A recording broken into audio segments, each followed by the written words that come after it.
이준석이가 어제 잠수 타기 전 그제 29일 밤에 마포 일식집에서 초선 의원 5명과 폭탄주 만찬을 했다고 합니다. 자, 여기에 참석했던 5명은 강대식, 김용판, 강성수, 엄태영, 유상범 등 5명이라고 합니다. 자, 술자리 진행 중에 그렇다면 여기까지라고 이렇게 하는 이모티콘과 더불어서 페이스북에 간단히 글을 남기고 그날 밤부터 이제 전화기 끄고 다음날 한농년 행사 등 일정을 전부 보이콧하고 오후에 부산의 공항에서 목격이 됐습니다. 정무실장이라는 김철근이 옛날에 안철수한테 붙어있던 자가 그와 동행을 하는 모습이 나왔어요. 자, 그리고 권성동이가 이준석 노원 지역구 사무실로 찾아갔는데 잠시 있다가 위쪽으로 간다고 사라졌는데 제일 남단에서 목격이 됐습니다. 마포구 Y 일식집에서 술을 먹었대요. 자, 일부 언론에는 술자리가 6시 30분부터 8시 50분까지 2시간 20분까지 지금 진행이 되었고 이준석과 이 참석자 강대식, 김용판, 김성수, 엄태영, 유상범 등이 폭탄주를 좀 마셨고 한 참석자는 크게 마셨다고 합니다. 그리고 초선 5명 중에 엄태영, 강대식은 8시 반쯤에 자리를 뜨고 그리고 나머지는 좀 더 폭탄주를 먹은 모양이에요. 자, 그래서 대선이 지금 임박해서 90 며칠 남았는데 당대표와 의원 5명이 모여가지고 저녁에 초저녁부터 폭탄주를 2시간 20분 동안 돌리고 그리고 폭탄주 먹다가 8시쯤에 그렇다면 여기까지라고 페이스북에 글을 올리고 그리고 45분 뒤에 줌인 8시 45분에는 요런 즉 손을 올리는 게 아니라 밑으로 내리는 이모티콘도 남겼다는 겁니다. 그래서 이제 사퇴하려는 것 아니냐라는 암시를 한간에 퍼지게 했고 그리고 이제 본격적으로 나를 패싱했으니 나도 내일부터 태업 파업이다 라고 대표가 이야기를 하고 다음날 일정을 다 취소했고 기자들에게 일정이 취소됐다고 통보를 했다는 거예요. 이날 이준석이가 가게 돼 있던 행사는 9시 아시아 투데이 창간 16주년 아시아 비전 포럼 2021 행사 그리고 한국농업경영인연합회 창립 34주년 기념식 그리고 오후에는 KBS 라디오 주진우 라이브 전화 인터뷰 등이 있었는데 휴대폰을 끄고 잠수를 탔다 이렇게 알려지고 있습니다.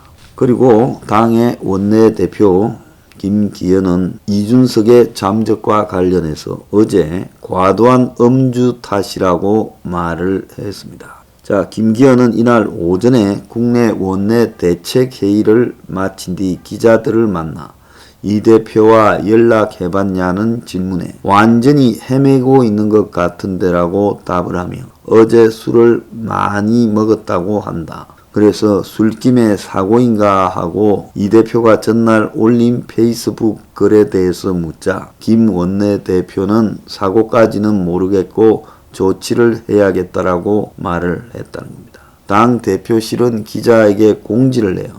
대표는 자택과 당협 사무실에 있지 않다. 기자들이 장기 대기에 고생하지 않도록 주민 불편을 끼치지 말도록 부탁한다라고 말을 했고 윤석열은 이준석의 일정 취소에 대해 사무총장하고 통화했다. 좀 이유라도 파악해보고 한번 만나보라 말했다라고 말을 했고 이에 권선동이 오후에 노원구 사무실을 찾아갔으나 연락이 되지 않아 30분 기다리다 돌아갔고 당 대표실은 후보로부터 어떤 연락도 받은 적이 없다라고 말을 했습니다. 한마디로 제가 처음에 이준석이라는 꼬마가 당 대표로 뽑혔을 때 저 당은 앞으로 정말 수습이 불능할 것이다라고 이야기를 한 모든 우려되는 일들이 다 발생했습니다.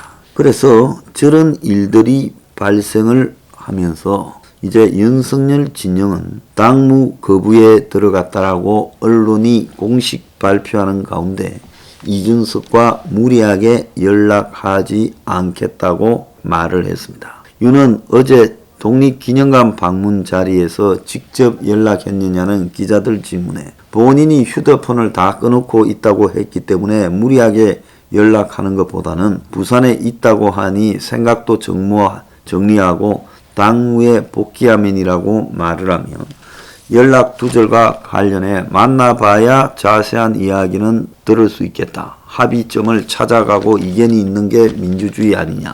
이렇게 말을 하고 직접 만나는 데는 선을 그었다고 합니다. 자, 이준석이 노리는 핵심, 김종인이 노리는 핵심.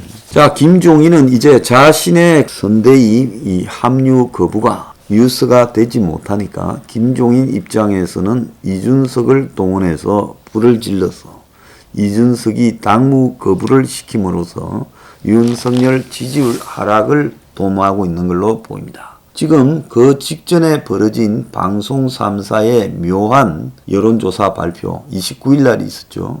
거기에 보면 방송 3사가 서로 동률이거나 1에서 3% 안에 다 붙어 있잖아요. 그래서 점점 이런 여론조사 결과를 많이 발표하다가 이제 때 맞춰서 그 다음에 30일부터 11월 30일부터 이준석이가 당무를 거부했습니다.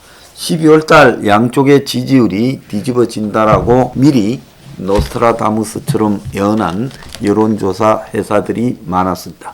그리고 언론에는 윤의 선거운동이나 메시지보다 이준석 당무 거부와 관련한 그 이유에 대해서 추정하고 윤의 리더십을 비판하는 기사가 훨씬 많이 실렸죠. 핵심은 이준석이가 당무 거부한다는 게 아니라 대선이 며칠 남지 않은 상황에서 언론이 보도하는 메시지가 대부분 최근에 윤석열 당선 이후에 김종인과 이준석과의 트러블이 훨씬 많다는 것은 윤석열이 당 내부의 내분을 정리하거나 포용하거나 리더십을 발휘하지 못한다는 걸로 이어지고 이렇기 때문에 윤석열의 지지가 내려가도 할 말이 없다라고 만들어가는 겁니다. 아마 이제 이준석의 당무 거부 이후에 나오는 여론조사에는 이재명이 윤석열을 이겼다라는 조사가 나와서 윤석열을 더 코너로 몰아넣을 겁니다. 오늘 조금 전에 이재명이 윤석열 지지율 조정 중이다. 곧 골든 크로스가 이루어질 거다. 자기가 윤석열을 이제 따라잡을 거다라고 말을 했습니다. 자, 이게 그냥 놓은 게 아니지요. 지금 이렇게 만들어 가고 있는 속에서 이준석이가 때맞춰 타이밍을 맞춘 겁니다. 그냥 이준석이가 11월 30일 12월을 앞둘 때 자빠진 게 아니에요. 이게 김종인과 이준석이가 다 계획을 교묘하게 했고 언론의 기사와 지지율을 노리고 한 것이라고 봅니다.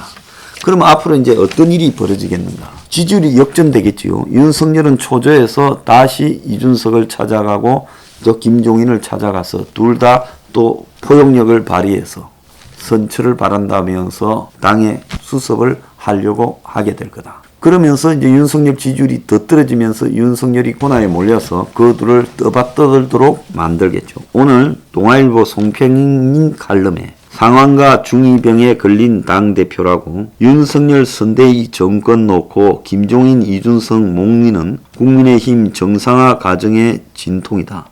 야권 연대 회복의 숙제가 남아있다라고 말을 했습니다. 자, 정말로 중요한 거는 이 김종인과 이준석이 부린 최악의 목리는 올 4월 재보궐선거를 압도적 승리로 이끈 야권 연대를 산산조각 낼 거다. 안철수가 출마 선언을 하고 단일화 없이 완주할 거다. 왜냐하면 김종인과 이준석이 안철수 보기를 무슨 벌레 보듯이 하지 않습니까?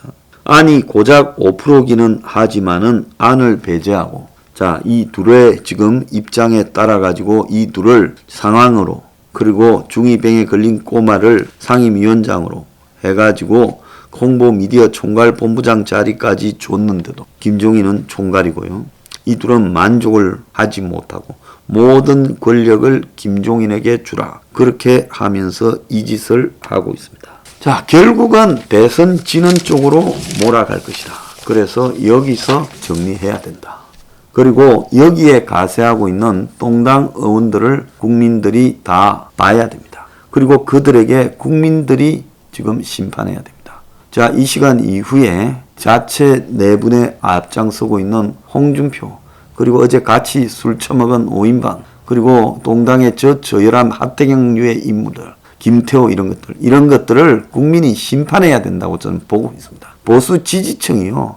워낙 이런 메시지들을 제대로 전달하지 못하니까 보수 정치인들이 저렇게 오만한 겁니다. 자, 윤석열은요, 이 사태의 본질이 동당이라는 썩어빠진 야당의 악취라는 것을 정확하게 꿰뚫고 여기서 이제 승부수를 던져야 된다.